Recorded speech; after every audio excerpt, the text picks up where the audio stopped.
Hey, it's your favorite mindset coach, Marissa, and I am so grateful that you are here today to join me. So whether you are listening on my podcast, Teacher Mindset with Marissa E., or you are hanging out with me on my YouTube channel, Teacher_Mindset, you are going to get so much value. So if you are a teacher, were a teacher, want to be a teacher, know a teacher, this is the podcast for you, because what do we do here? We focus on helping teachers. That is the goal. I was a teacher. Now I'm a mindset coach for teachers. And I find people in the education space, whether they are teachers or were teachers or have some other place in the education space, to help you save time, energy, practice self-love, avoid burnout, look at your worth, and just navigate regular challenges that teachers are encountering today. So I would encourage you to subscribe, especially on the podcast. Put a like in there so that we can push up in the algorithm, because the higher we are, the more teachers we can help.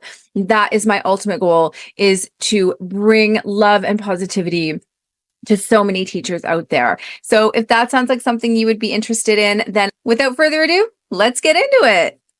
Hey, listeners. So joining us in this episode is Kelly Kafeero, the CEO of Spot Tutors. She's also an online tutor, a TPT seller, and formal special education teacher who specializes in creating TPT resources that work with various barriers to learning. So if you are in special education particularly, or if you're a teacher, this is definitely a great episode for you to listen to. Of course, if you're a TPT seller as well. The name of her TPT store is Creative Education and Advocacy. So definitely go and check that out. We're going to pop those links in the show notes for sure, as usual. Kelly, thank you so much for joining us today. Thank you. I'm happy to join you. Yes, it's going to be so great. So it's really cool that you have your own online tutoring marketplace and you're reaching students in classrooms with your TPT resources that can help teachers.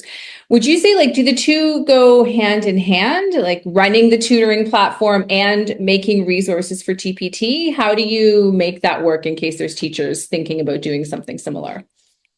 So yes, my goal has been to help students and teachers both in and outside of the classroom.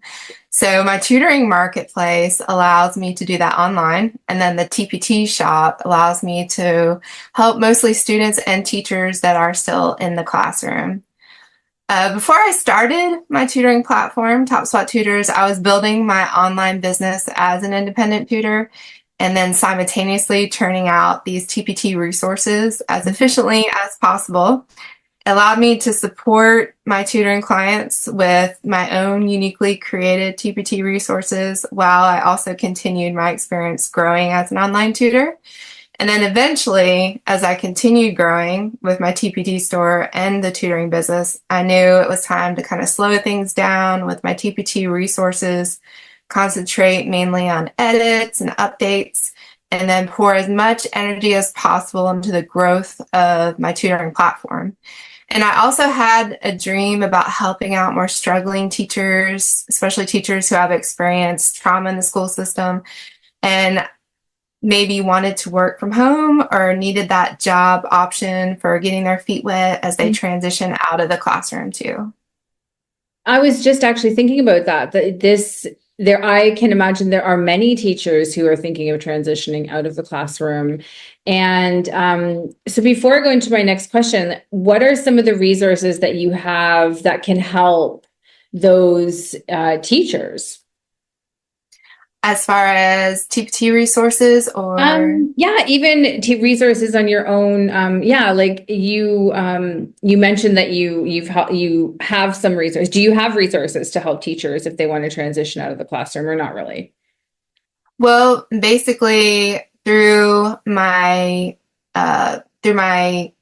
tutoring business with Spot Tutors, I do try to kind of present things through my blog, different ways that teachers can approach virtual learning education and be able to kind of move in that direction if they would like. And so I think it's sometimes can be a natural shift going from teaching in person to shifting into tutoring, maybe going for at-home tutoring or online tutoring. So I do feel that Spot Tutors at least offers that. And then, of course, I have resources that can support both teaching and tutoring and homeschooling on my TPT shop too. Okay, that is amazing. And also I'd love to know, like, what prompted you to take the jump and start your online business?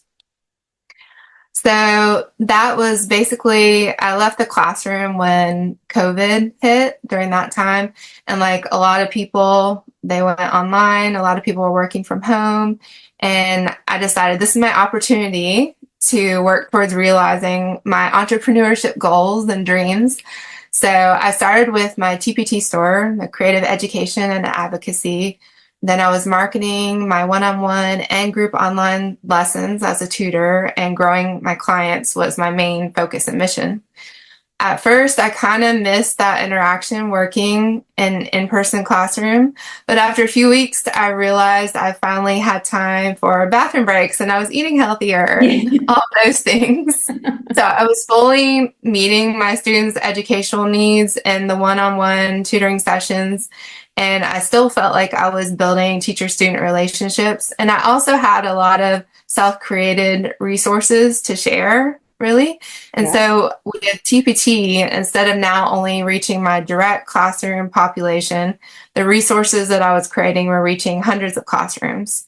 So I would check my TPT dashboard, realizing that some sales may go to individual homeschoolers, of course, but I knew the majority of sales would be brought into school classrooms to reach a whole lot of kids. And as I grew in those areas, I knew I wanted to do more. And that's when I decided to expand my online business with something that could help both educators and also connect students with tutors.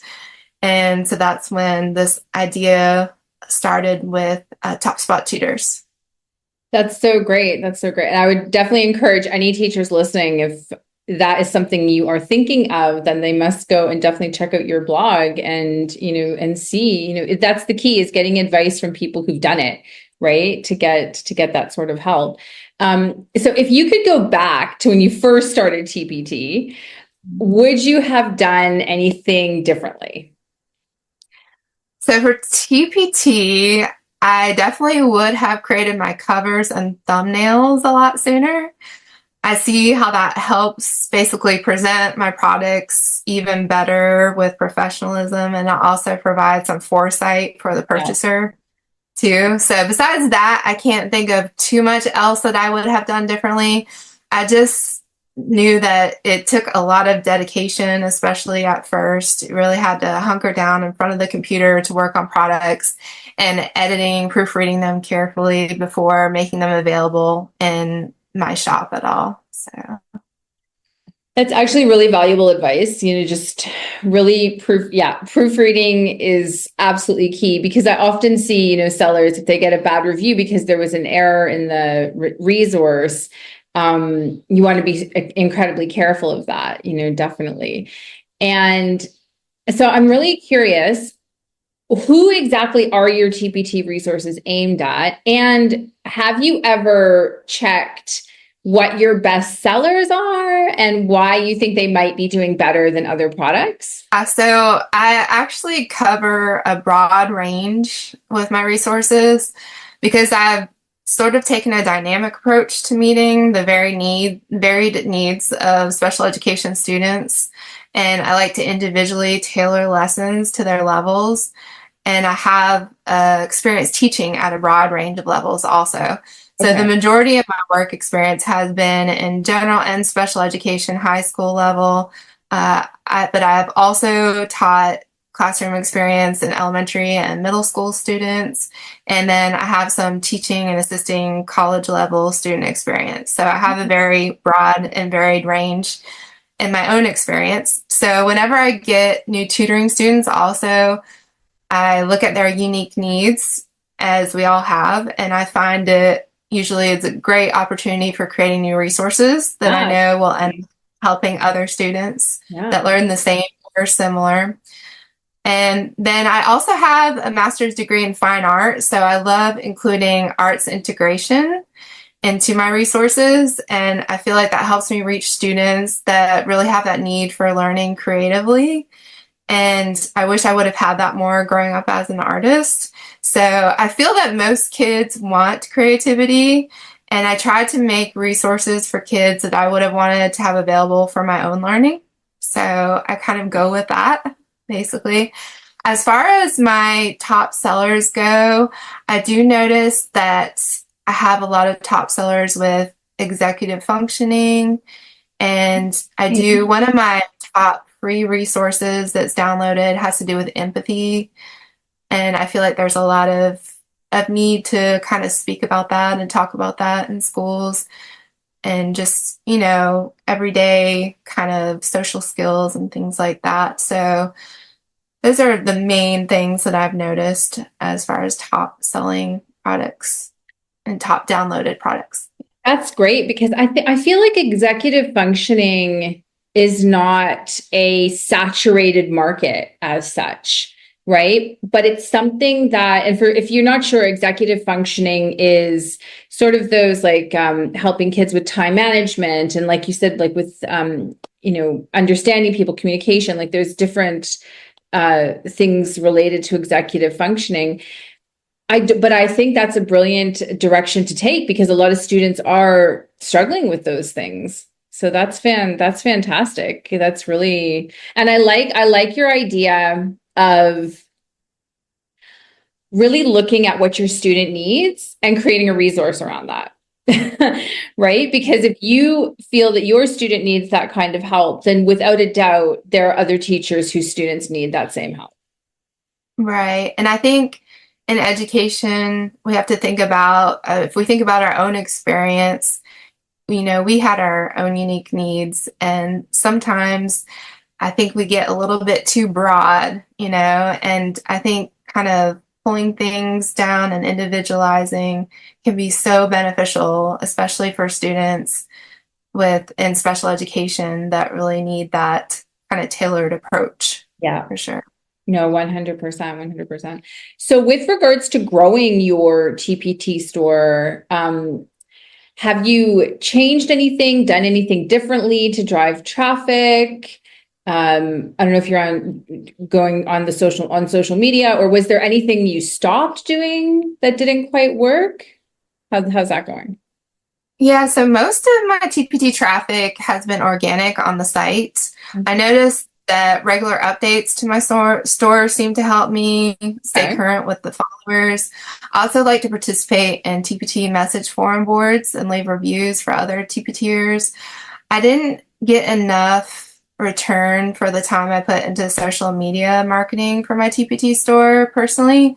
So I have decided to turn my social media marketing efforts towards my top Spot Tutors platform marketing. And as a working mom, I found that I have to figure out ways to use my time most efficiently. So that's what I've decided altogether. Yeah. I really like the idea of leaving reviews for other teachers, because I don't think a lot of teachers realize, like, you want reviews on your store, right? Your reviews are what can drive your product up in the algorithm. And it really doesn't take much to just maybe take, if you're a TPT seller, just spend like 10 minutes and go and review a few products. Or if you've worked with that teacher before, or maybe a friend of yours has worked with that teacher and you can comment on the product, because that is definitely when someone, I know with me, like if I saw that someone said something about my product, I'm more likely to go and check out their store as well, if they have a store, or even say, if you've got, something that, oh, my friend worked with this product, it was amazing, thank you so much, like that. I think it's definitely a great idea for sure. Yeah, you're establishing more connections for sure. Absolutely. So absolutely. it's important. Yeah, definitely. And I mean, your connections don't have to be just the teachers that work at your school, right? You can make connections with other teacher sellers just by doing that, right? Exactly. Even DMing them, like, I really love your stuff. I've seen as well the concept of collaborating with teachers to create, bulk products if your products are aligned with each other. Be like, hey, what do you think about creating a bulk product? We can sell it on both of our stores. Yeah, definitely. And I've seen teachers actually collaborate to make stores too. And I always thought that that's pretty interesting too. Yeah. And being a co-teacher in the past, I know how ideas can really come together and take shape when you're working along with another teacher. So I like that concept when teachers do that. Yeah, 100%. It's so funny you say that because the interview that I'm doing after your interview is with someone who did exactly that. She has a partner, they're both teachers, they both have young children, so they decided to come out of teaching and start TPT like full time. And they're doing it's so interesting what they're doing. I can't wait to, hear more about it. So yeah. Oh, that's great. I look forward Yeah. to hearing that too. Yeah, for Excellent. sure. Cool. Okay. So let's look at 2025. What are your goals for growing, not just your tutoring marketplace, like Top Spot Tutors, but also your TPT store in 2025? Any big goals? Yeah, so definitely. So for TPT, I want to especially continue adding more seasonal items. Okay. I like seeing the upsurge near certain holidays and being able to pretty much expect those moments in a way. So I also like being able to make one type of resource and then tailoring it for different holidays too. And then additionally, I'm adding new items to my growing bundles whenever I can. It's really great, I think, looking back through my bundles and a sort of holistic way and seeing all that they contain and imagining how teachers can use them for a variety of students, lessons, and different times of year also. And then for Top Spot Tutors, my big focus now is on tutor recruitment to give more online options for student parents. And so I want to grow the number of tutors with various levels of experience and content knowledge. I hope to include unique subjects as the platform expands even more. And due to differences of experiences between the tutors, I expect to have tutors on the site that are at a somewhat wide price range. I find that it's really great opportunity for independent tutors on the marketplace because they can set their own hours of availability, their own hourly wage. We take 22% commission, but everything is conveniently built into the platform for them, from smooth payment transaction system to live tutoring online classroom complete with live video, whiteboard options, screen sharing. And then, of course, we invest in our own marketing to try and help bring students to the site to find their tutors of choice. So we're going to be increasing that as 2025 comes forward. So Cool. Well, yeah, best of luck with that. That's going to be amazing. I think, tutoring is such a massive business right now with students, having barriers to learning within the class, right. So yeah, that's very exciting. What is one piece of advice that you would give to a new TPT seller? Okay, so for a new TPT seller, in my experience, I would say don't put all your eggs in one basket online. So TPT has gone through leadership and algorithm changes over the years. There's been an uptick AI resources. Constantly grow your store in new ways and look for alternatives online that may provide extra streams of income too. So you could even work with the idea of selling your TPT resources on an independent website of your own. That way you can grow your own audience that doesn't depend on the TPT organic traffic only. And then when it comes to creating resources, everyone approaches that differently, of course, but it definitely takes determination and pushing through to perfect your resources and proofread them for any errors. And then finding that niche and be aware of what is already available on the site is important. And try to make your resources that teachers can't find, but they truly need. That's excellent advice, right? Really go out and see what are teachers searching for? What are they looking for? What are their pain points? And you could find that on any Facebook post that deals with teachers, right? What do they need? That's excellent advice. Have you been on the Facebook group? I think it's called Life After Teaching. No, I haven't. You should see that group. I think it has over 100,000 teachers on there. and you should just see the teachers pouring their hearts out and just totally stuck and what can I do? What direction can I go in?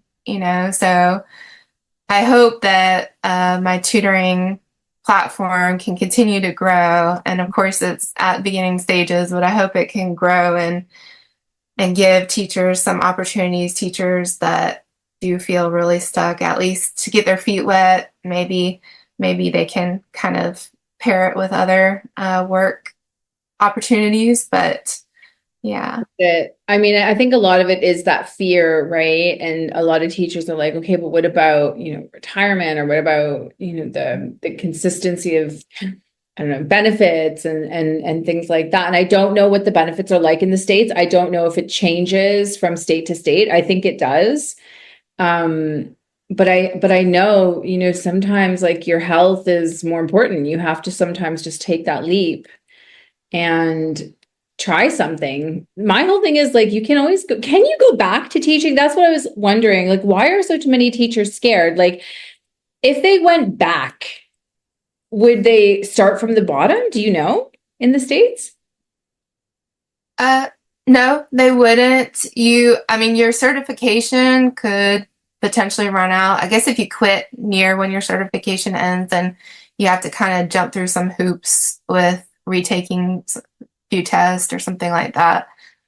But there's obviously a teacher shortage, so they shouldn't be too worried, I would think, about getting rehired. But some teachers stay in the same position for so long.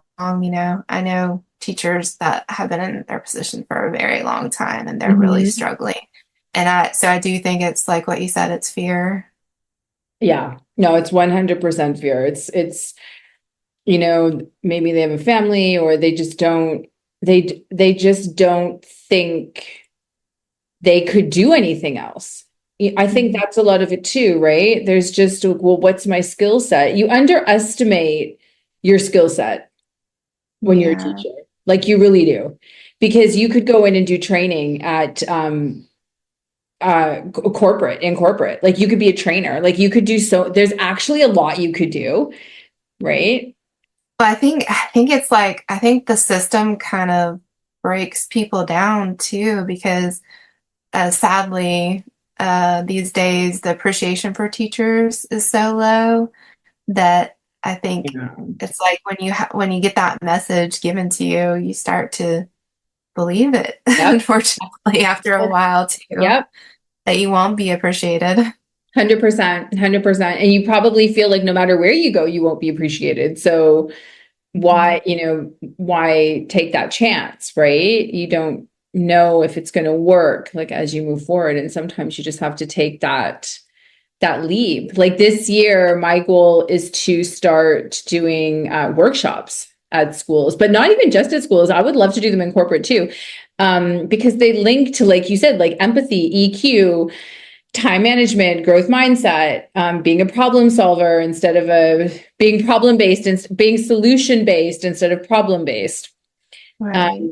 Just those sort of little things. And I'm excited because I really think I really like it. Like, it would be like getting back into teaching, but it would be more teaching adults.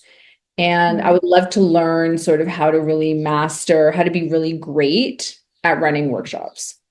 Right. And there's different ways like that where even if you're not in the classroom, you can still 100% be connecting with schools, whether it's through your own business, like going and doing workshops. Yeah. There's a huge need, I know, in the state I live in schools, for mentors. Yeah. I know, not always paid, but that's something where you can at least stay connected if you have that opportunity. There's also in special education advocates where you can get, some credentials for being an advocate, going into IEP meetings. So there's definitely a lot of opportunities to still be connected. Of course, TPT is the big one, because you're still making resources that teachers are using. You may be reaching, like I was talking about, even more students than you were initially when you were in the classroom.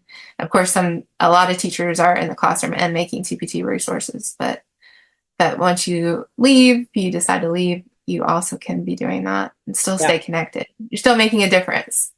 Exactly. You're still making a difference. And really, like, when you create resources, right, that is passive income. People Yes. forget that it's out there forever. Like, it's going to make you money for as long as it's needed as a product. So, Right. Definitely. I mean, you can't, And the thing I also really love, which I don't know if a lot of people talk about it, but if there's something that you feel like students really needed or that you want to advocate for that you've seen in the schools, you can create free resources and know that a lot more people can be exposed to those ideas and get helped by, some kind of activity that you create that you notice that there's a need, maybe emotional behavioral or maybe just general in education. You can always create free resource to help. yeah, 100%, 100%. No, I think, it'll be interesting. Like, things I think are just going to keep sort of evolving with education, and the resources are TPT resources are not going to go anywhere because there's a big uptick in homeschooling and just like kids. People are having kids. People are not going to stop having kids. So, there's going to be a need for tutors, a big need, and there's going to be a need for the resources as well. It's not going anywhere. Yeah, right? exactly. Even in COVID, I mean, we saw, like, if your business survived in COVID, like, you're good. Yeah. Right? Like, you're good. Challenging for a lot of people. Yeah, it was challenging for a lot of people. Like, you had to sink or swim in a lot of cases there. So, It's true. yeah, well, we must we'll set up like a year date, like in a year, we'll meet again. And then you Okay. can let me know how everything kind of evolved, and if what changes happened, and if things got, better, or how everything went. Okay, that sounds good. Yeah. A little follow-up. All right, Kelly, final question. What 3 things are you grateful for today? Okay, so definitely the opportunity of entrepreneurship, the chance to help more students, teachers, and then in my personal life, the love and support of my family on this journey. Oh, that's amazing. I'm just so grateful for you coming on the show today, and just for everything that you are doing to help not only special education teachers, but also the parents, right, who need ideas to help their children and students, especially as homeschooling becomes like so much bigger. And also teachers that are going to be joining your platform. I mean, it's just fantastic. And I wish you only the most success, prosperity as you move forward with everything going on in 2025 to help meet students' needs online and in the classroom and with your TPT store. So yeah, may 2025 be the best year yet. Thank you. I appreciate it. I agree. Let's make it great. Yeah. For sure.